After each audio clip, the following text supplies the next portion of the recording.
চোখের কোণে দিচ্ছে কি বিজয়ের সম্ভাবনা।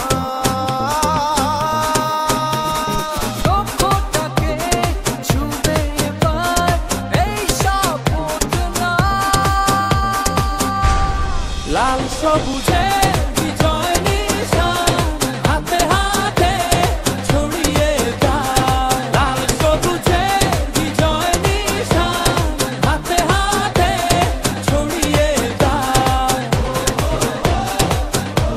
আমি দেশ ক্যাশালের পক্ষ থেকে ধন্যবাদ জানাই সাবেক ছাত্রদলের প্রেসিডেন্ট, সাবেক ছাত্রদলের সাধারণ সম্পাদক জননেতা আজিজুল বারী হেলালকে ধন্যবাদ জানাই।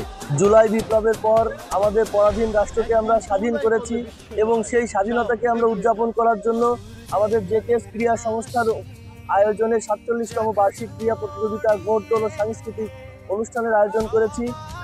যার নেতৃত্বে আমরা এই আয়োজন করেছি সে হচ্ছে এই মাটির মানুষের সন্তান আজিজুল বারী হেলাল। দীর্ঘ ১৭ বছর যে অন্যায় এবং ফ্যাসিবাদের মধ্যে এই রাষ্ট্র ছিল, এই মানচিত্র খুঁড়ে খুঁড়ে খাচ্ছিল দীর্ঘ ১৭ বছর যে ফ্যাসিবাদী সরকার, সেই সরকার বিগত আগস্টের ৫ তারিখে যে আন্দোলন বিপ্লবের মধ্যে দিয়ে যে সূচনা হয়েছে, বাংলাদেশে আরেকটি নতুন স্বাধীনতা এসেছে। সেই স্বাধীনতার পর সবার আগে বাংলাদেশ, তারেক রহমান বলেছে সবার আগে বাংলাদেশ শীর্ষক যে প্রতিপাদ্য বিষয়, এটাকে সামনে রেখে আজিজুল বারী হেলালের নেতৃত্বে আমাদের এই সবার আগে বাংলাদেশ উৎসব আমরা শুরু করেছি, তারুণ্যের উৎসব আমরা শুরু করেছি। আমরা এই মেসেজটি পৌঁছে দিতে চাই, বাংলাদেশ উন্মুক্ত, বাংলাদেশ স্বাধীন। আমরা সবাই এক কাতারে দাঁড়িয়ে বাংলাদেশের এই অগ্রযাত্রাকে আরো বেশি বেগবান করব। ধন্যবাদ সবাইকে।